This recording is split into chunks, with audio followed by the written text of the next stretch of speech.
Hey guys, welcome back to Creative Loop TV. Today in the loop we have Chif Chino. Chif Chino is a UK-based Zimbabwean hip-hop artist. In 2021, he was nominated in the Best Diaspora category in the 2021 Zim Hip Hop Awards. Hi Chif Chino, lovely to have you here. Thanks, Hazel. Chif Chino, that's an interesting name. Usually in the hip-hop space, I'm used to hearing people calling themselves kings. Why Chief? Why that name? Because my granddad was a chief, and I kind of idolized my granddad. So to me, chief has always been cool in it. So I thought, why not? Okay. And double C, Chif Chino. It's kind of cool. Interesting. But your real name is? I'm Panache Chingombe. Okay. So Chino from Chingombe, is that right? No, actually, there's a bit more history to the Chino thing. The full name is Chinomkutu. Okay. Which is a name of can I say ancestor in a way? Do you know Gutu? The place, yes. Yeah. How do you think you got your name? No clue. Okay. So when white people were doing their expeditions and missions, they got talking to locals and they were told that this place belongs to Chinomkutu because apparently there was a rogue rhino that used to torment villagers in that particular region, and as a result someone had to deal with it, and it was that guy, and he was named Chinomkutu, meaning always armed, because he killed it with a bow and an arrow. So then the whole area was named after him. So when white people came, they were told, yo, this is Chinomkutu. They're thinking, nah, that's too long of a word, let's just call it Kutu.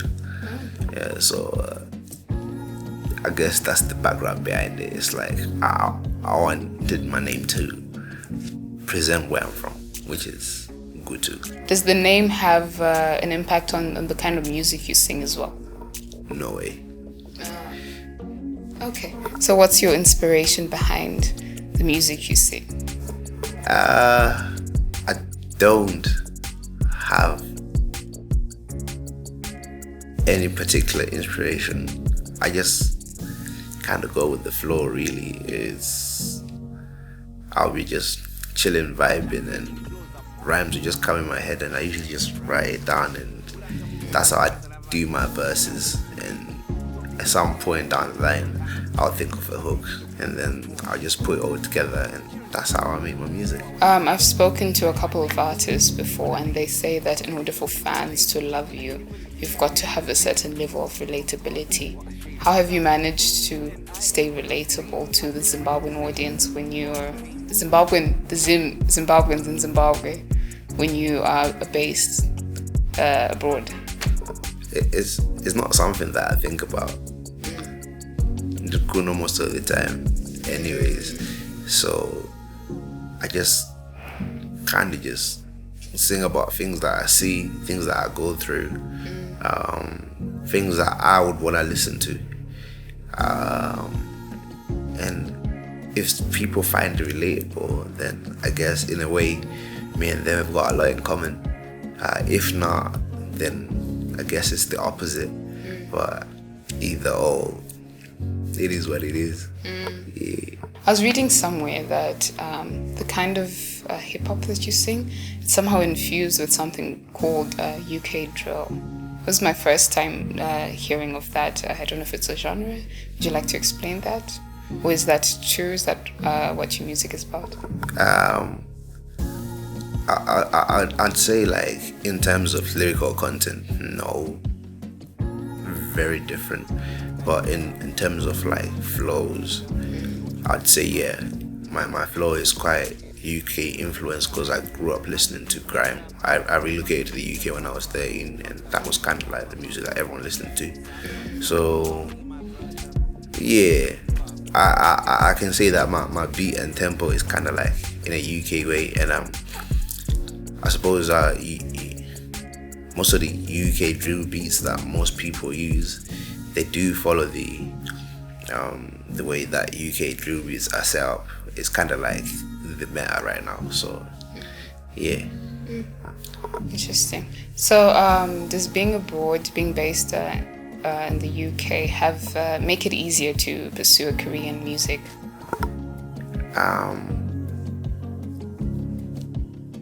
It don't pay enough, anywhere near enough for me anyway, isn't it, in terms of like the audience that I cater to. So I wouldn't call it a career. It's more of a hobby.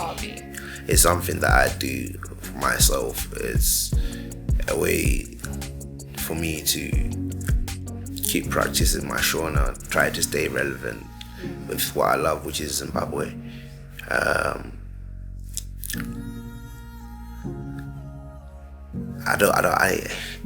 I guess I've got a particular advantage in like I have access to maybe studios, but I wouldn't even call it an advantage because I've got better access to studios when I'm here in Zimbabwe. It's a lot more accessible for me, so no, I wouldn't say it's got an advantage. Okay, so what are your thoughts on the Zimbabwean music industry? I love it. Everything that he has to give, I love it. Like, I'm always looking through, and I know a lot of artists, and I know a lot of artists that most people don't even know who live in Zim. I'm that involved. You know, there's people like SMDP, there's your Six the Law, there's your Reaper, there's your Marco Mafunde. All these guys, they're amazing. And obviously you got the big hitters, you got Votes, you got Holly 10, you got your R Pills. I love everything that those guys do. I don't have a particular side that I'll say, I'll pick. Yeah, I've got my opinions that might contradict some of the things that they have to say, but again, that's none of my business. Does it sound good? Yeah, I think it's heading in a good direction. But like most things in Zimbabwe, what's the words I'm looking for? Like most things in Zimbabwe, things are a bit lagging because of the state of where the economy is. So if that improved, we can definitely start to see these guys really reap what they deserve from their craft and their work. But for now, it is what it is. So you've experienced both markets, the UK, Zimbabwe. If there's anything that you could take away from the UK market, what would that be? Professionalism. It's serious business. Music is serious business, and I'm not saying that there's a lot of guys who are not professional. I'm just saying there's a lot of guys who are not particularly educated in how they can go about getting what they deserve for their music. So there's a gap for managers. Yeah, they exist, but I feel like there's a lot of things that should be common knowledge that are not necessarily available to artists. So they lose out on what they deserve. So I'd say, yeah, a bit more professionalism and a bit more just education. That's, yeah. So for those who are watching and would like to replicate the things that you do, music, the balance you have, what advice would you give them? Oh, I was a role model. I think in a way I live my life. I feel like I should be a bit more responsible. So the advice I would give is not necessarily something that I live. So I feel like I'm contradicting myself if I do give advice.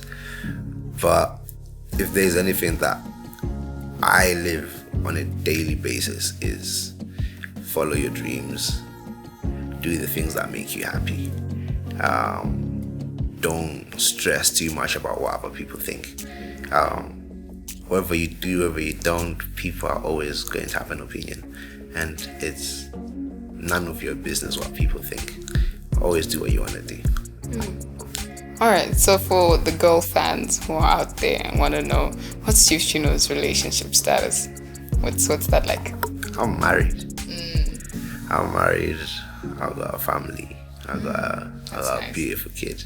Yeah. So yeah, now, even if you check out most of my music videos or anything like that, you won't find any girls or anyone twerking or anything like that.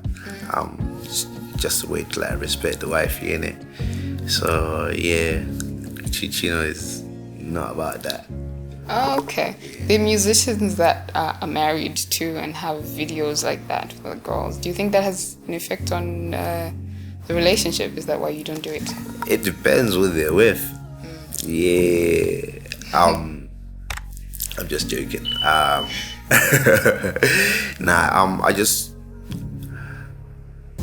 I put myself in the other person's shoes. How would I feel? Yeah, I would want to be with someone who has that type of energy around them. So, in a way, if you show respect, you're giving respect. So yeah, that's how I handle my business. Yeah. So you're saying it's bad energy? It's not necessarily bad energy, but it's tempting energy. It's tempting energy. Hey guys, Chif Chino here. Thank you so much for watching Creative Loop TV. You can find all my music on YouTube or any streaming platform. Just type in Chif Chino. But yeah, thank you.